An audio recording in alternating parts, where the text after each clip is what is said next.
Well, hi everybody, welcome to our first lesson of Cert for Medium Web. And what I'm hoping you've done is downloaded the Lesson 1 zip and have unloaded it, unzipped it into its own folder.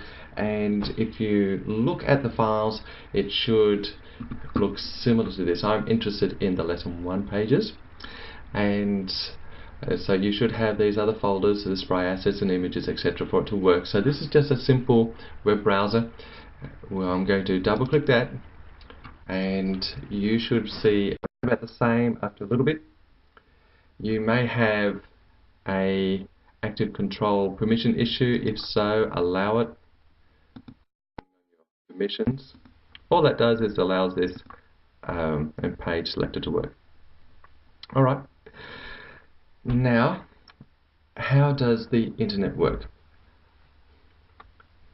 Right down the bottom of the screen we have a picture, and this is a fairly simple symbolic representation about how an internet works. Effectively, somewhere in the world there will be a computer. Normally these computers are rather large, very powerful computers, although it could be just something similar as a laptop, or even a game machine can even have web servers these days, and it has its own unique telephone number, you might say, which we call an IP address.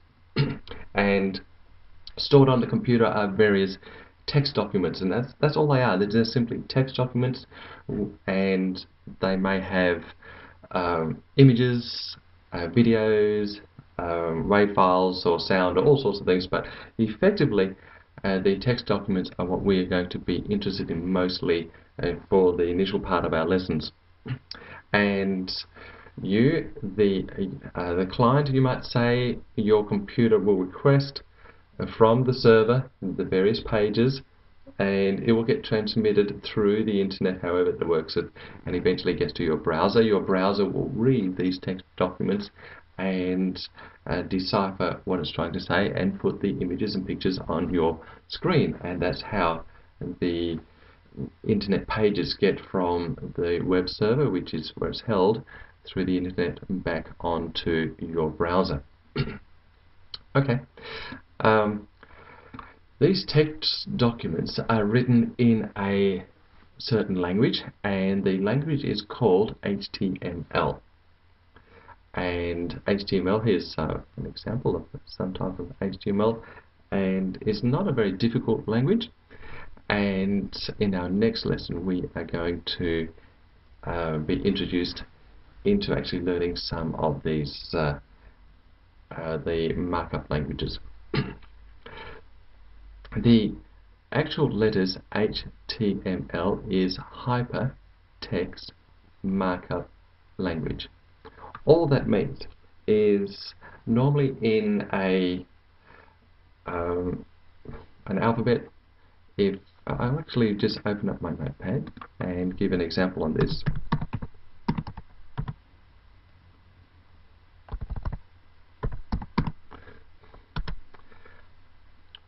Now, if I was going to write some words, which is basically hello world, which as a programmer that's the first thing we ever write, and that's a combination of letters means to us English people various concepts or thoughts. And if I was to go and say another type of code, which looks like this, to a lot of us that would mean that I'm kind of like happy about this, or various other things I would be rather sad about it. Though for some people over maybe 60 or 70 who have never really had anything to do with texting or typing, they wouldn't know what that meant at all. And this is actually a code. In a sense, it is actually a code. And the browser, when it's reading text, also understands various code. For example, if I wrote this to a browser, it would know and that I want this code or these texts to be displayed bold, and then I would tell it to finish doing and typing it in bold, or I could use different types of code that would be underlined. And there's a whole heap of different types of codes and that we can actually write into a text document, which actually hyper text markup. We're actually giving it some more information through various specialized characters that the browser knows what to do. Anyway, look, that's a brief introduction. We'll be getting into this more in the second levels.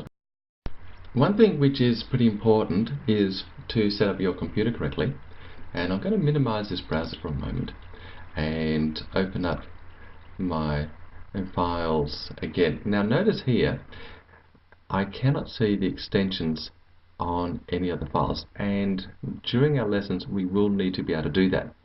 So if your computer isn't set up correctly, this is by the way Windows 7, and your XP is slightly different initially, but the end part is going to be the same.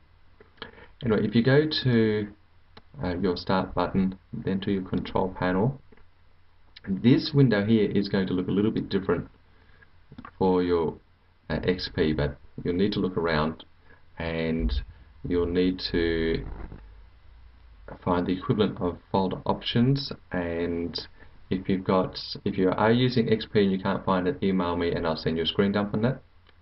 Anyway, for those Windows 7s and similar, we have the folder options here, and the middle tab, this is going to be the same for XP as well.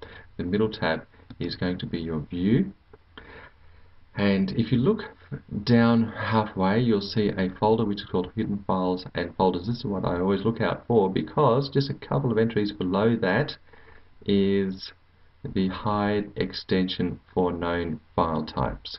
This is one we look for, and if we unclick, and then we will be able to see the extensions, and that's exactly what we want.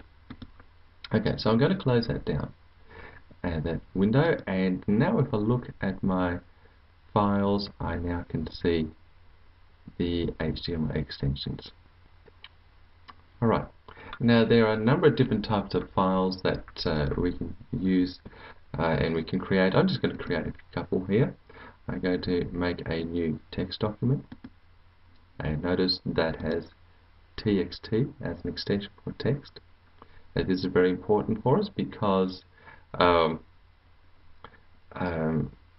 all the internet files are basically text documents, though notice that this is an HTML document, and if I wanted to change this text document into an HTML, I simply change it from text to HTML. When I enter that, it's going to give me warning because it's going to say that I'm going to be changing it, but that's fine. And now if you notice, it's actually changed into an HTML document. There's nothing inside it. If I open it up, it's eventually there's nothing there, it's completely empty.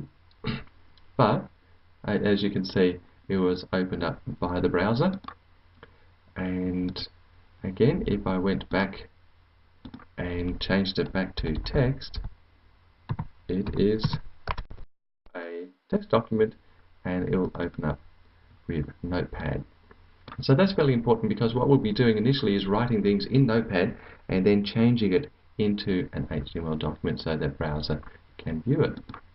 Alright, so I'm hoping that you've completed that and that you can see your extensions on your Windows Explorer. I'm going to delete that now. Okay, let's get back to our lesson here. Alright, we have an activity, and what I'm hoping that you will be able to do for me is write in your own words a short paragraph. Doesn't have to be very complex or detailed. Essentially, just repeat, kind of like write back what I've explained about this picture. Generally, it's very generally how the internet works. And also, for the second activity, is we have a number of type of extensions that are stored on the web server which gets sent. One is text, so text is very important. Well, it's a text document with an HTML extension. And there are a number of graphic extensions. One would be GIF, and so you might see a picture that you've taken from your camera or whatever. It's been stored as, could have been as a GIF. It could also be as a BMP, so that might be like mydog.bmp. And there is actually another extension which actually starts with J. So it's you could actually Google extensions if you want to, and just find one which starts with .j. And so look, if you can just write those and down as part of the, well, it's actually the answer of activity 2. It's just simply evidence that you've been here, done that, and you understand it. That's all you need to do for the first 2 activities, and hopefully that's going to be pretty easy for you.